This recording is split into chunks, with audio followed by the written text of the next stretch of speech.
Good morning, guys. Welcome back to the channel. In today's video, we're going to be working on the F250. Importantly, we're going to be installing this billet aluminum fuel filter cap, and I'll show y'all why. Alright, guys, so y'all can see this truck is very stock. It does have the 2003 cold air charge pipe, and someone removed the front of the air filter. That is common for people to do that with these because it makes the turbo whistle a little bit louder. But y'all can see here, all over my hood looks like oil. Well, it's not oil, it's fuel. Down in here, we have the oil filter cap, which is not leaking. What is leaking is the fuel filter cap right here. So I'm gonna try to set my phone up, that way y'all can see it. But when you turn the key on, let the glow plugs warm up, this does leak. That's why it's all kind of oily down in here, all over the hood. It's very common for these caps to crack because they are plastic. People over tighten them, as you can see, obviously. So that is why I picked up this billet aluminum cap. Now this cap does have a O-ring. It does have the spot in the top to install this Schrader valve. It's got a cap on it. So I'm gonna put this back in the box, and I'm gonna go pick up a new Motorcraft oil or fuel filter and see if we can get this installed today. I don't know if we can today because I gotta go come look at the motor in the Mustang.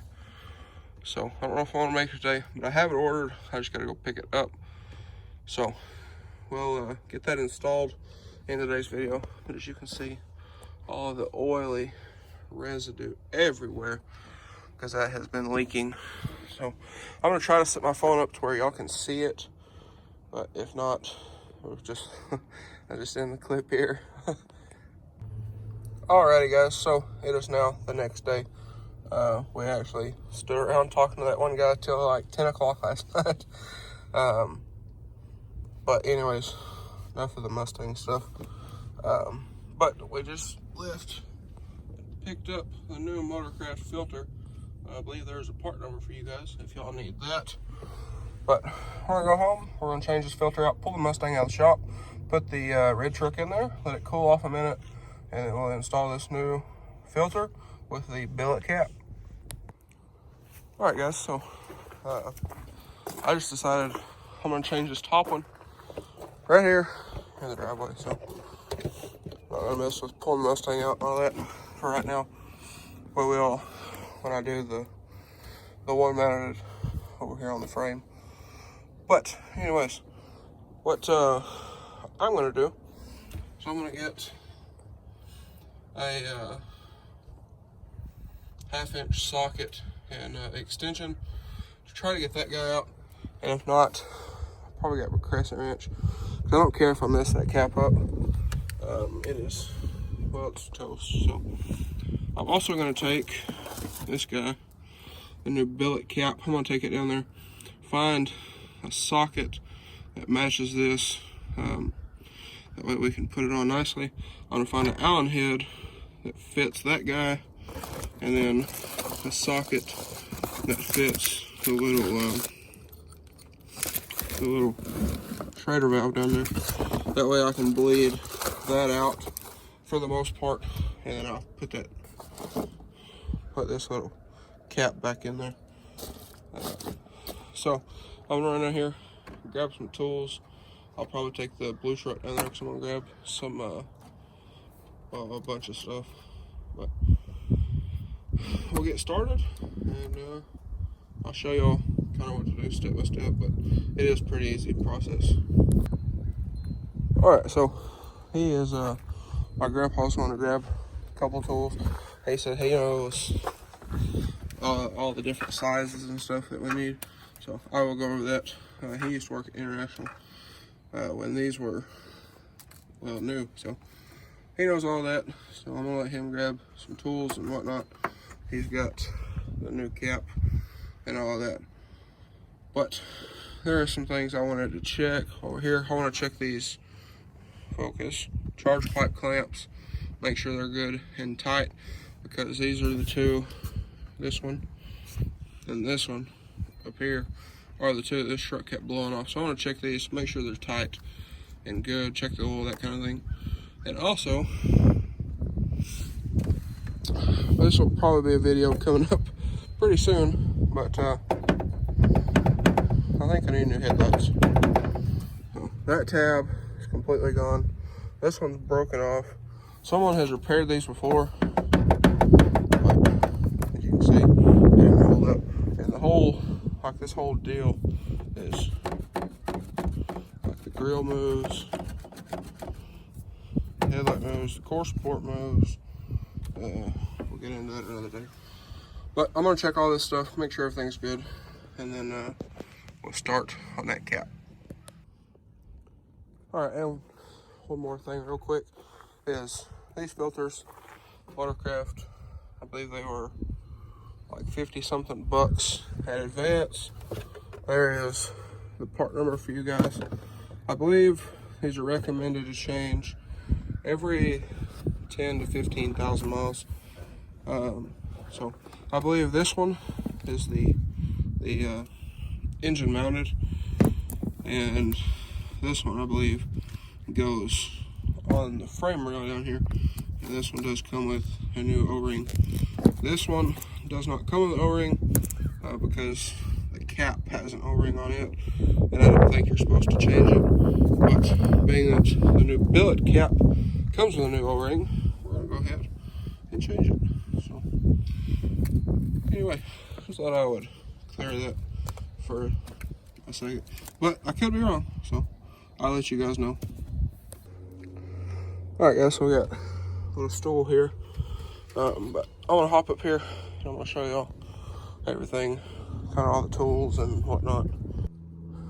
All right, now that we got a little better angle on everything, I got that cap popped loose there. It's ready to come off. I'm gonna go down here and grab a rag, but all you should need is just a 1/2 inch with an extension.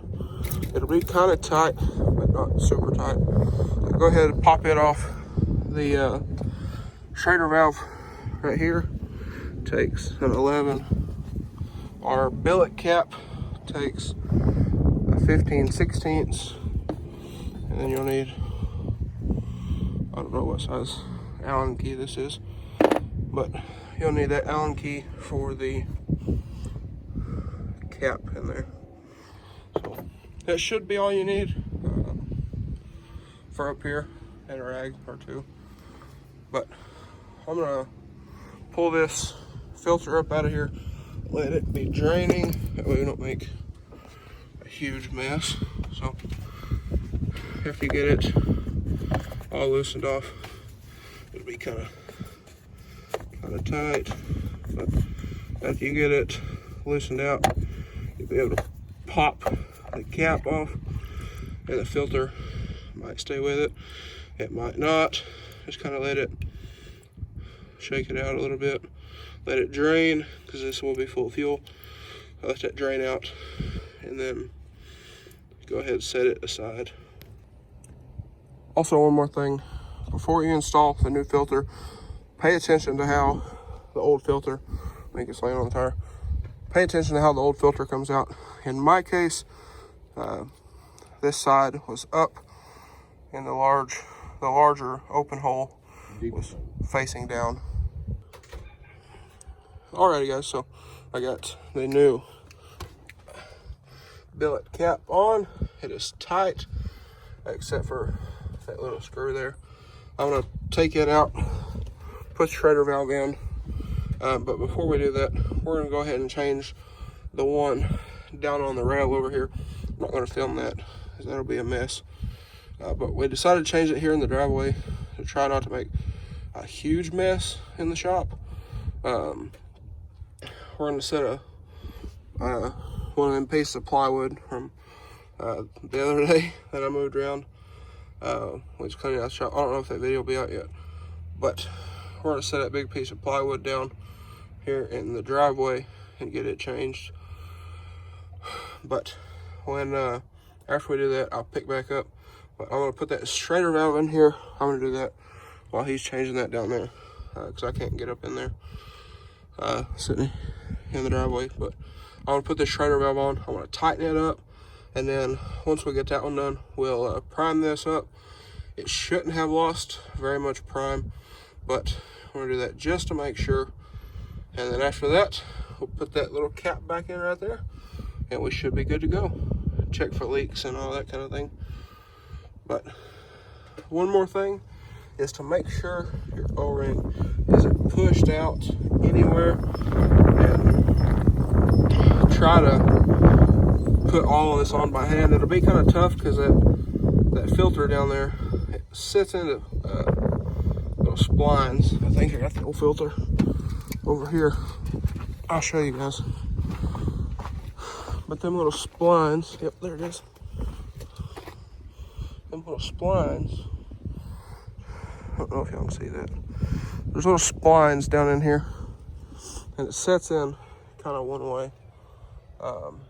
You'll have to set down into those splines, and then everything's wet and diesel covered and all that stuff. So it is a little challenging, but thread that on by hand, and then take your big socket and run it down. We didn't torque it to a spec, but it is pretty tight, so we should be fine. But like I said, we're gonna get this one on the rail change, that big filter, and I'll pick back up then. All right, guys, so he's changing that on the frame rail down there. And if you are changing that as well, which I do recommend, it is a 1 3/8 or a 36 millimeter. It calls for a 36. We didn't have one, but an 1 3/8 just fits. So, anyways, now I know I said I was going to put a little Schrader valve in. I'm actually not going to do that. I'm going to tighten that little guy back in, and I'm going to put this in the truck. This is for checking fuel pressure, so I'm not installing that, but I'm going to take my Allen head here, and I'm going to tighten that little guy back in, and then I'll prime the key a couple times. We'll check for leaks before I start the truck. All right, guys, so we're all finished up here. I have an extra O-ring. This is for the cap up here. So we did not need this because the new cap did come with one, but we got the cap all buttoned up. I got to tighten that Allen head down. I got to run in here, grab another Allen head. Got to drop that one, and it went somewhere down through there. So I think it hit the ground, but I don't know. So we're gonna figure that out once we move the truck. But anyway, I got the Schrader here. I want to put this in the glove box as well as this O-ring, and then next time, if we ever need it, I got, you know, if I order a filter and it don't come with one, I have a new O-ring. So anyways, I'm gonna do that real quick. I already turned the key on. We don't have any leaks down here. We had a leak up here, which is that Allen head, which I knew because it wasn't tight. So we're gonna get that riveted, and we should be good to go. And that old filter, I don't know what he did with it. I think it's in the box. It's pretty rough. So I'm gonna say whoever used to own this truck didn't change it like they should. So, yeah, look at this thing. Now that, ladies and gentlemen, it's pretty rough. So it's a good thing we're doing this. But even though that looks a whole lot better, but it's a good thing we're doing this. All right, guys, so ended up not being able to use this. We put this in here and it leaked everywhere. So put Schrader valve on with some Teflon tape, and it doesn't leak now. So I'm gonna take it up here to the car wash, clean all of this out. There's diesel everywhere, all over the hood and everything else. So, and the truck is a good wash anyway. So I'm gonna take it up here to do that, and we should be good to go. When we get home, I'll show you all the clean finished product. All right, guys. So I'll add one more thing here. This truck has been the same kind of since we got it. Almost, well, yeah, just about 9,000 miles ago. When bought the truck, had 207, 262. So just about 9,000 miles on it right now. And it seems a little snappier, so that's probably because it's clogged up. I'm gonna load some tires in here that I bought the other day. We're gonna take them, wash them up, and I'm gonna wash this engine as well. And then maybe one day when it's a little nicer, I'll wash the truck inside and out. It does need it. But I'll see y'all when I get back. Probably in another 20, 30, 45 minutes or so. All right, guys, so we just got back home. Kind of halfway. Kind of halfway washed the truck. The wheels need polished really bad. I need new headlights. We know that. Anyway, but most importantly, got all the diesel off the hood for the most part, and pretty clean now. So I'm pretty happy with how that turned out. It looks really good, but more importantly, we don't have to worry about that cracking. So not near as bad as the aluminum anyway. But anyways, guys, that's probably going to be the end of this video. I have some red truck parts ordered. I ordered a straight pipe for it yesterday morning, so that should be here pretty soon. But anyways, guys, if y'all enjoyed today's video or found it helpful, please drop a like and comment down below. Hit that subscribe button. Thanks for watching, guys. Hope everybody has a wonderful day.